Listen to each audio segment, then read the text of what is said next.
Hello everyone, what's going on. कैसे हो आप सभी लोग। सबसे पहले तो मैं आप सबका स्वागत करना चाहता हूँ हमारे इस ब्रांड न्यू कोर्स में जिसका नाम है practical world of DeFi. Welcome to the practical world of DeFi. जी आपने सही सुना, ये कोर्स है, एक पूरा कोर्स होने वाला है ये, जिसमें आपकी बहुत सारी वीडियोस आएंगी। एंड ये आज उस कोर्स की पहली वीडियो है जो कि ऑफ कोर्स एक इंट्रोडक्शन वीडियो है। आज मैं आपको इंट्रोडक्शन दूंगा कि क्या क्या ये कोर्स होने वाला है, कैसे कैसे हम आगे बढ़ेंगे, क्या क्या चीज़ें आप सीखोगे, क्यों ये कोर्स ज़रूरी है, और क्या है ये डीफाई, क्या चीज़ है प्रैक्टिकल वर्ल्ड ऑफ डीफाई, कैसे ये अलग है नॉर्मल ट्रेडिशनल चीज़ों से जो आप नॉर्मल ट्रेडिशनल सेंट्रलाइज एक्सचेंजेस में, जैसे कि कोई भी ले लिया हमने, वजीर x, Binance, coin DCX, coin Kuber, या कोई भी आपके जो एक्सचेंजेस हैं जहाँ पे आप बिटकॉइन खरीदते हो, इथीरियम खरीदते हो, बेचते हो, जो भी चीज़ करते हो, वो सारी चीज़ें कैसे अलग है इससे, हम सब चीज़ जानेंगे। तो हाँ, सबसे पहले तो मैंने इस कोर्स का नाम प्रैक्टिकल वर्ल्ड ऑफ डीफाई क्यों रखा, क्योंकि ये कोर्स जिस तरह से मैंने डिज़ाइन किया है ये पूरा प्रैक्टिकल कोर्स होने वाला है। मैं दैट मीन्स कि मैं आपको सब चीज़ प्रैक्टिकली करके समझाऊंगा। ऑफ कोर्स ये आज पहली वीडियो जो कि इंट्रोडक्शन वीडियो है, थोड़ी सी थियोरेटिकल होगी क्योंकि कुछ बेसिक्स क्लियर करने ज़रूरी हैं। बिल्कुल बहुत ज़्यादा बेसिक्स में नहीं जाऊंगा मैं, एक सफिशिएंट लेवल की जो बेसिक्स ज़रूरी हैं इस कोर्स को स्टार्ट करने से पहले, जो मैं समझता हूँ कि ज़रूरी है, वो आपके साथ डिस्कस करूँगा। तो ये पहली वीडियो थोड़ी सी थियोरेटिकल होगी, बाकी आने वाली सारी वीडियोज़ प्रैक्टिकल होंगी। मैं आपको प्रैक्टिकली करके दिखाऊँगा कि कैसे आप इस डीफाई के वर्ल्ड से अपने आप को इंट्रोड्यूस कर सकते हो। एवरीथिंग, मतलब बेसिक वॉलेट बनाने से लेकर के, एक्सचेंज करने से लेकर के, स्टेकिंग, फार्मिंग, यील्ड फार्मिंग, और आपका सिर्फ पूल्स में पैसा लगाना, और एवरीथिंग, आईडीओज, NFT सब कवर करूँगा मैं इस कोर्स में। हर चीज़ डिटेल में कवर करूँगा। धीरे धीरे कोर्स में हम आगे बढ़ेंगे। आई ट्राई कि मैं फ्रीक्वेंटली इसकी वीडियोज़ डालता रहूँगा। Okay, let's get started. सच बताऊँ, मैं बहुत ज़्यादा एक्साइटेड हूँ। आज इस कोर्स की पहली वीडियो है, मैं एक वीडियो शूट कर रहा हूँ, एंड सच बता रहा हूँ मैं काफ़ी एक्साइटेड हूँ ये कोर्स लॉन्च करने के लिए। आई डोंट नो व्हाई, बस काफ़ी एक्साइटेड हूँ। आई होप आप लोग भी एक्साइटेड होंगे मेरे साथ सीखने के लिए, and I try my best कि आपको बेस्ट से बेस्ट तरीके से मैं सिखा पाऊँ। बाकी कुछ भी डाउट है आप कमेंट कर सकते हो, एंड जो सब बेसिक चीज़ें हैं। हाँ, स्टार्ट करने से पहले थोड़ा सा अपने बारे में इंट्रोडक्शन देना चाहूँगा। आई नो ज़्यादातर लोग शायद अगर मेरे इंस्टाग्राम के थ्रू यहाँ आए हैं तो मुझे जानते होंगे, एंड जो लोग अगर मेरे इंस्टाग्राम के थ्रू यहाँ नहीं आए हैं वो शायद मुझे नहीं जानते होंगे। तो थोड़ा सा इंट्रोडक्शन दूंगा मैं कि मेरा नाम वैभव कोहली है, और मैं ऑलरेडी एक कंटेंट क्रिएटर हूँ जो कि इंस्टाग्राम पे वीडियोस डालता है, of course on the same niche, that is the blockchain technology, crypto currencies and everything around that. And एक और चीज़, ये कोर्स जिस तरह से मैंने कोर्स ये डिज़ाइन किया है, पूरा practical cheese, I don't think कि इंडिया में जिस टाइम पे मैं ये वीडियो शूट कर रहा हूँ कोई कोर्स अवेलेबल है ऐसा। सो आई होप कि आपको भर के नॉलेज इसमें मिलेगी। अगर आपको कुछ भी नहीं आता या आपको कुछ थोड़ा बहुत आता भी है, ये कोर्स आप कर सकते हो, क्योंकि कई चीज़ें आपको कई नई चीज़ें सीखने मिलेंगी। इफ़ इन केस अगर आपको थोड़ा बहुत चीज़ें आती भी हैं इस चीज़ की, मतलब डीफाई की, स्टिल आपको कई चीज़ हो सकता है नए सीखने को मिले। सो मिस मत करना। Let's get started. तो ये थी हमारी पहली slide, welcome to the practical world of DeFi. आगे हम बढ़ते हैं। And for whom is this course, सबसे मेन सवाल आता है, ये कोर्स किन किन लोगों के लिए है, क्या क्या प्री रिक्विजिट्स हैं इस कोर्स की, मतलब क्या आपको आना चाहिए पहले से कुछ, क्या आपको नहीं आना चाहिए। तो मैं बताता हूँ ये कोर्स किन किन लोगों के लिए है। सबसे पहली चीज़, ये कोर्स उन लोगों के लिए है, उन सभी लोगों के लिए है जिन्होंने आज तक ये जो सेंट्रलाइज एक्सचेंजेस है जिनके मैंने अभी नाम लिए थे, वजीर x, Binance, coin DCX, coin Kuber, ये किसी भी सेंट्रलाइज एक्सचेंज में आज तक पैसा ऐड करके बिटकॉइन खरीदा है या बेचा है, या कोई और भी करेंसी खरीदी है या बेची, मतलब बेसिक चीज़ उन्होंने कर रखी है कि बिटकॉइन खरीद लिया या बेच लिया, या इन ऑपरेट करा है किसी भी सेंट्रलाइज एक्सचेंजेस को। जैसे हमारा ये जो बेसिक एक्सचेंजेस होते हैं, वजीर x, coin DCX, coin Kuber, और आपका बाइनेंस, या कुछ भी, ये आपने एक बार यूज़ करा है, हल्का सा आपने यूज़ करा है, ऑपरेट करा है, दैट्स इट, इतना इनफ है। आप आगे यहाँ बढ़ने के लिए इतना काफ़ी है। आपने अगर वो चीज़ करी है, इफ इन केस अगर आपने नहीं भी करी है, आपने थोड़े बहुत खाली बेसिक समझे भी हैं, ब्लॉकचेन क्या होती है, क्रिप्टो करेंसीज क्या होती है, क्योंकि ऑफ कोर्स मैं ये कोर्स थ्योरेटिकल नहीं बना रहा हूँ, तो वो चीज़ें मैं यहाँ नहीं बता रहा हूँ। अगर बेसिक्स किसी को सीखने हैं तो मैं छोटा सा एक आपको इन्फॉर्म कर दूँ कि मैंने ऑलरेडी इंस्टाग्राम पे IGTV वीडियोस डाल रखी है जहाँ पे मैंने बेसिक्स समझाए हैं, वहाँ जाके आप सीख सकते हो। एंड इनफैक्ट वो वीडियोस मेरी यूट्यूब में भी, आप नीचे स्क्रॉल करके देखोगे पुरानी वीडियोस, तो आपको वो वीडियोस मिल जाएंगी। तो बेसिक थ्योरी वगैरह आपकी वहाँ से क्लियर हो जाएगी। तो वही बेसिक थ्योरी वगैरह आपको थोड़ी बहुत आइडिया होना चाहिए, तो आप बिल्कुल रेडी हो ये कोर्स करने के लिए। इनफैक्ट ज़्यादातर लोग आप रेडी हो गए, you are eligible to do this course. ऐसे कुछ बहुत ज़्यादा प्री रिक्विसाइट्स हैं नहीं इस कोर्स के, क्योंकि मैं ऑफ कोर्स सब चीज़ बेसिक से स्टार्ट करूँगा, बिल्कुल एक बिगिनर लेवल से। आगे बढ़ते हैं, let's get started. So before moving on to the practicalities, let's first understand some basic theory. जैसा मैंने आपको पहले बताया ही कि बिल्कुल प्रैक्टिकलिटीज़ में घुसने से पहले थोड़ी बहुत बेसिक थ्योरी जाननी ज़रूरी है। ज़्यादातर लोगों को शायद आती हो, इफ़ नहीं भी आती है तो आगे बढ़ते हैं। सबसे पहले सबसे मेन सवाल जो आता है, व्हाट इज़ डीफाई। हाँ, हम इस डीफाई की दुनिया का हम ये प्रैक्टिकल वर्ल्ड ऑफ डीफाई, हम डीफाई का वर्ल्ड की प्रैक्टिकलिटी सीखने तो आ गए, बट पहले समझे तो डीफाई होता क्या है, डीफाई क्या है आखिर। सो सबसे पहले तो डीफाई की फुल फॉर्म है decentralize finance. That means DeFi stands for decentralize finance. जैसा आपको नाम बता रहा है, साफ साफ समझ आ सकता है हर किसी को कि फाइनेंस से रिलेटेड सर्विस अगर आपको डिसेंट्रलाइज मैनर में प्रोवाइड करी जा रही है तो उसे हम डिसेंट्रलाइज फाइनेंस कहेंगे। मतलब कोई भी फाइनेंस से रिलेटेड सर्विस, क्या क्या सर्विस होती है फाइनेंस से रिलेटेड, बहुत तरह की होती है। एग्जाम्पल लेने के लिए आप कह सकते हो लेंडिंग, दैट मीन्स उधार देना, बोरोइंग उधार लेना, और आपका पैसा जमा करना, जहाँ पे आप बैंक में जमा करते हो तो यहाँ पे आप उसे वॉलेट बोल सकते हो। करेंसी एक्सचेंज करना, बदलना, जिसे हम एक्सचेंज बोल सकते हैं। इंश्योरेंस, इंटरेस्ट कमाना, एंड काफ़ी तरह की सर्विसेज हो सकती हैं। मतलब फाइनेंस से रिलेटेड काफ़ी तरह की सर्विस हो सकती हैं। फाइनेंस कोई आपके नया वर्ड नहीं, आपने ऑलरेडी सुन रखा होगा। बट अब वो फाइनेंस से रिलेटेड सर्विस ना हमें डिसेंट्रलाइज वे में मिलेगी। डिसेंट्रलाइज वे में कहने का मतलब क्या है, डिसेंट्रलाइज का सबसे मेन मतलब ही यही है कि जो इसमें लिखा भी है कि financial activities conducted without the involvement of an intermediary like a bank, government और other financial institution. That means आज तक आपको जो भी सर्विस मिल रही थी फाइनेंस से रिलेटेड, वो आपको एक सेंट्रलाइज मैनर में मिल रही थी। या तो आप बैंक से सर्विस ले रहे थे, मे बी गवर्नमेंट से सर्विस ले रहे थे, मे बी किसी और अदर फाइनेंशियल इंस्टीट्यूशन से सर्विस ले रहे थे। मतलब जिस भी तरह से आप फाइनेंस से रिलेटेड कोई भी सर्विस ले रहे थे, वो ऑफकोर्स सेंट्रलाइज थी। सेंट्रलाइज कहने का मतलब कि कोई अथॉरिटी उसे गवर्न कर रही थी, कोई अथॉरिटी उसे कंट्रोल कर रही थी, कोई एक सिंगल बॉडी थी जिनके हाथ में कंट्रोल था। तो आज क्या होने वाला है, अब से क्या होने वाला है, जो भी हम फाइनेंस से रिलेटेड सर्विस यहाँ पे करेंगे, मतलब सीखेंगे या फाइनेंस से रिलेटेड सर्विस लेंगे, वो सब डिसेंट्रलाइज मैनर में होंगी। मतलब वहाँ पे सारा काम डिसेंट्रलाइज वे में होता है। कोई एक सिंगल अथॉरिटी, कोई एक बॉडी कंट्रोल नहीं करती है चीज़ें। तो कितनी बढ़िया चीज़ होने वाली है ना ये। डिसेंट्रलाइजेशन के आपने फ़ायदे तो सुने ही होंगे। तो आगे बढ़ते हैं, डीफाई वर्सेस सीफाई। सबसे पहले तो ये चीज़, डीफाई की मैंने आपको फुल फॉर्म बताई, डिसेंट्रलाइज फाइनेंस। सीफाई मतलब हमारा सेंट्रलाइज फाइनेंस। तो सेंट्रलाइज फाइनेंस क्या होती है, मैं आपको चीज़ें बताऊँ। जैसे मैंने आपको बताया कि जो चीज़ आपको सेंट्रलाइज वे में ऑफर करी जा रही थी, जो फाइनेंस से रिलेटेड सर्विसेज आपको सेंट्रलाइज वे में ऑफर करी जा रही थी, उन सबको सीफाई बोलते हैं। इनफैक्ट अभी तक आपने अगर थोड़ा बहुत भी क्रिप्टो करेंसी में पैसा लगाया है, तो आपने अपना जो भी मैंने जैसे सेंट्रलाइज एक्सचेंजेस के नाम लिए, वजीरेक्स, कॉइन, डीसीएक्स, बाइनेंस वगैरह, तो यहाँ पे जो आपने पैसा लगाया ये सब सीफाई ही हैं, ये सब सेंट्रलाइज्ड ही हैं।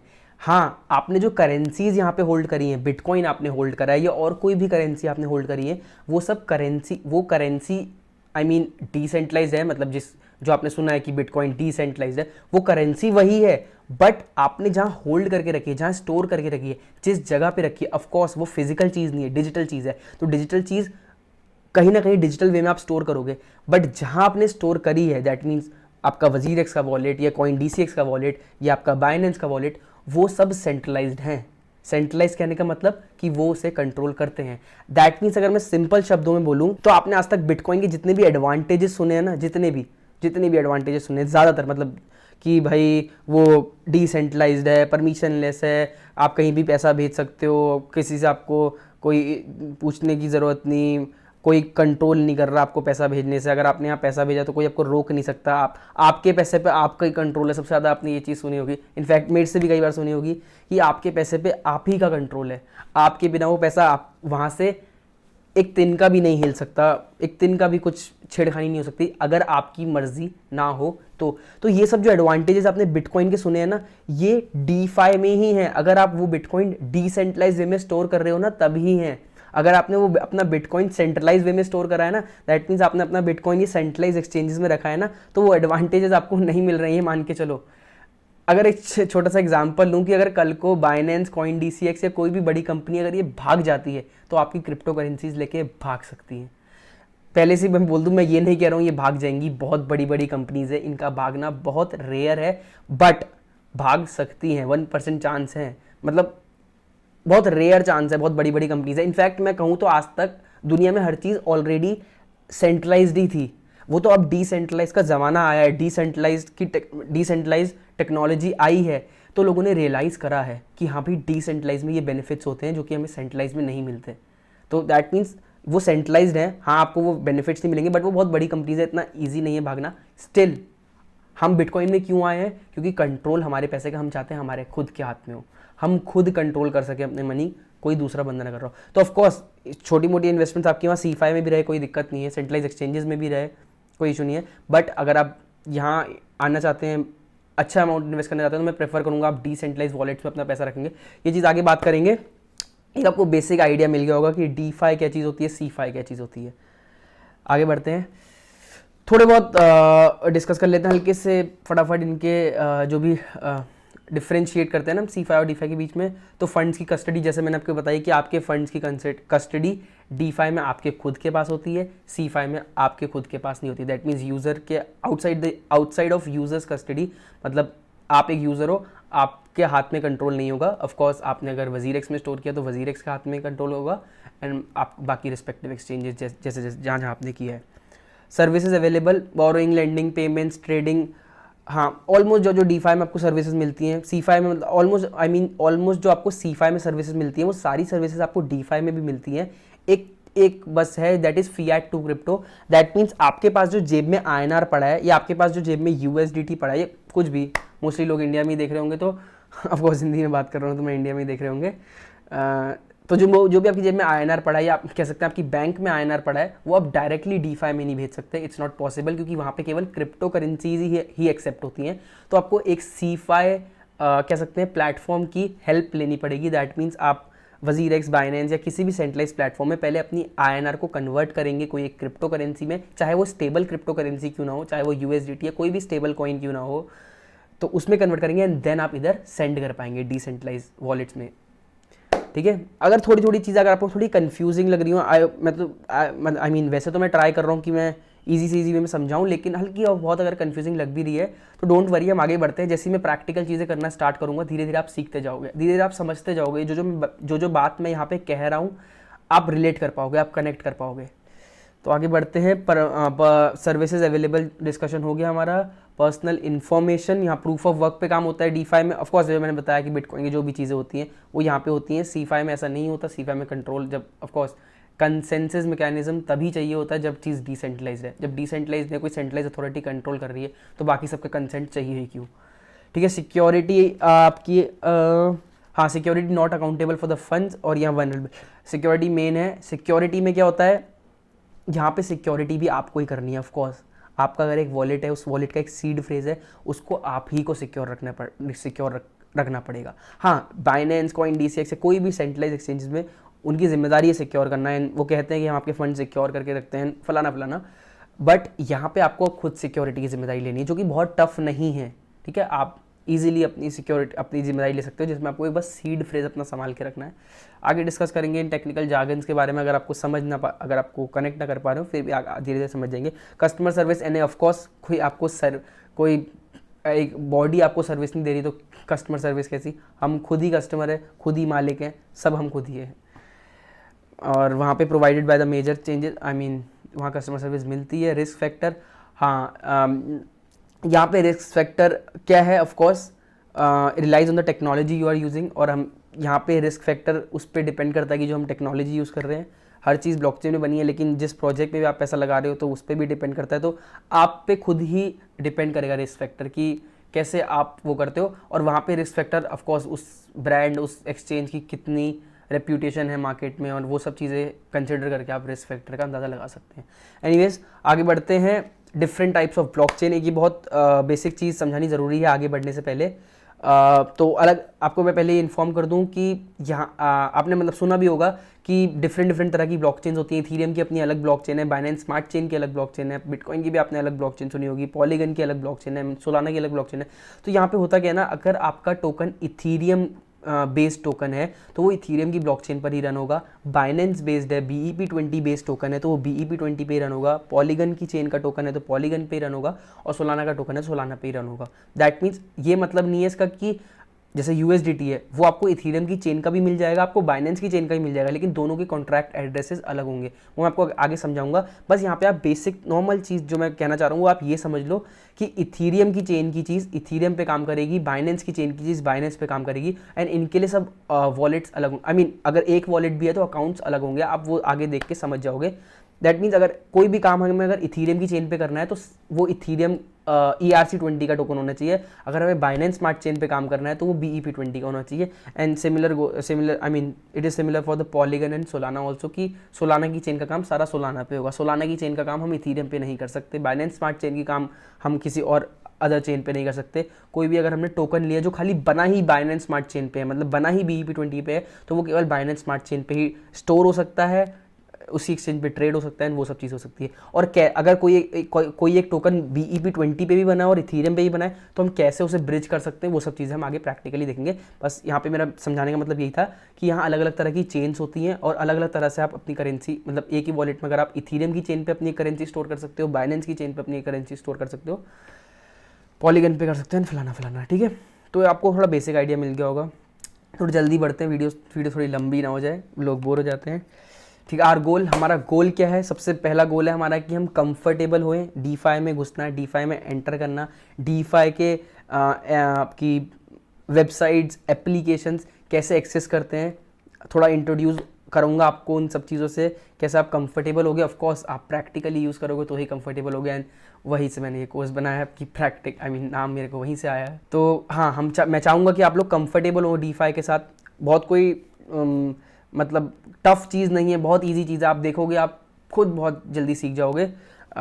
तो मेरा पहला गोल है कि आप लोग कंफर्टेबल हो डीफाई के साथ, कि कैसे डीफाई की वेबसाइट से, ऐप से इंटरेक्ट करा जाता है, क्या क्या वेज होते हैं, वो सब आगे बात करेंगे। Deposit funds into a DeFi, simple DeFi protocol. Of course कोई भी डीफाई प्रोटोकॉल है, जैसे कोई भी आपका वॉलेट है या कोई भी अदर वेबसाइट है, कैसे आप फंड्स डिपॉजिट करोगे।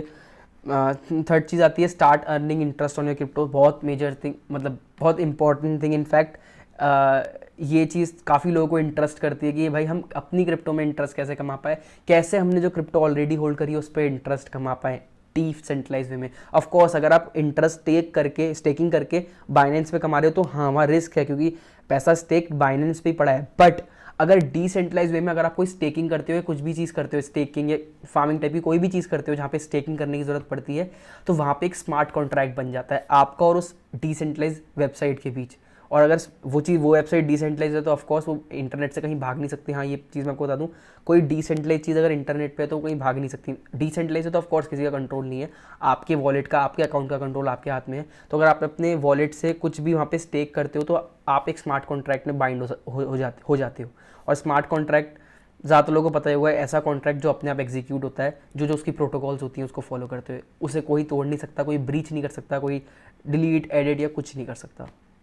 तो हाँ भाई, कैसे आप इंटरेस्ट कमा सकते हो वो सीखेंगे, और कैसे हम अपना डीफाई का पोर्टफोलियो ट्रैक करेंगे, कैसे हम ट्रैक करेंगे कि हमारी नेटवर्थ कितनी बन रही है, डीफाई में कितनी बढ़ती जा रही है।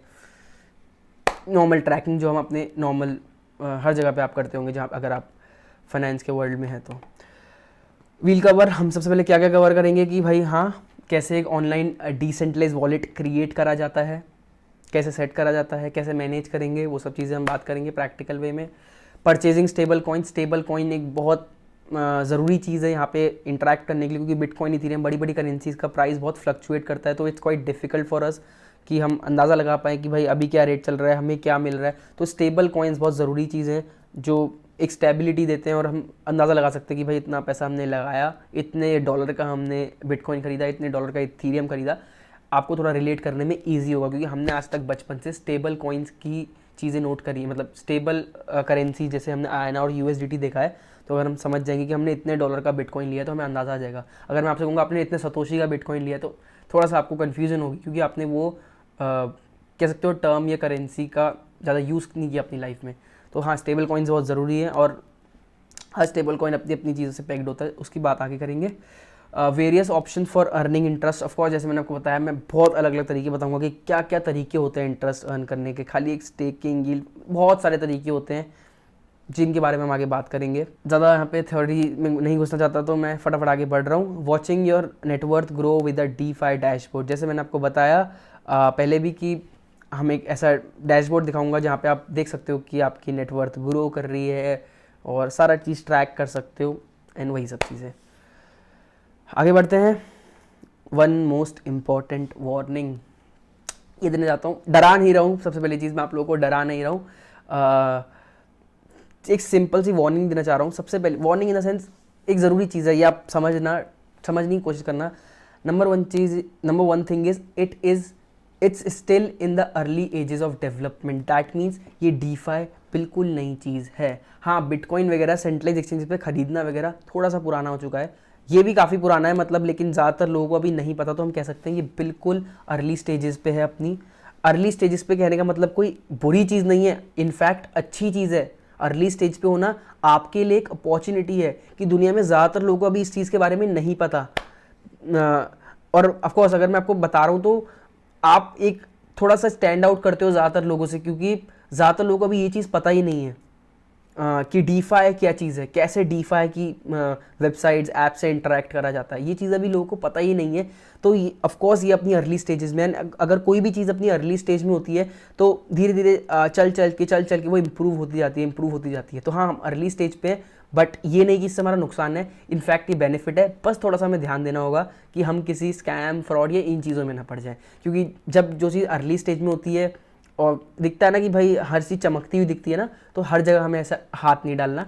मैं आपको सिखाऊंगा कि कैसे कैसे आप अपने रिस्क को बिल्कुल कम कर सकते हो बेस्ट पॉसिबल मैनर में, वो मैं आगे आपको प्रैक्टिकली बताऊंगा। बस आप ये समझ लो कि ये बहुत अर्ली स्टेज है, चीज़ों की डेवलप हो रही है। जैसे हम कहते हैं ना वेबसाइट में बेटा वर्जन होते हैं कि हाँ भाई अभी डेवलपमेंट चल रहा है, इंप्रूवमेंट्स हो सकते हैं। तो ऑफकोर्स बहुत स्कोप है इंप्रूवमेंट्स के, बहुत अभी भी बहुत अच्छा है, लेकिन बहुत स्कोप्स भी है इंप्रूवमेंट के पूरे डीफाई की दुनिया में। खाली कोई स्पेसिफिक मैं वेबसाइट या ऐप की बात नहीं कर रहा, बट ये अर्ली स्टेज में है।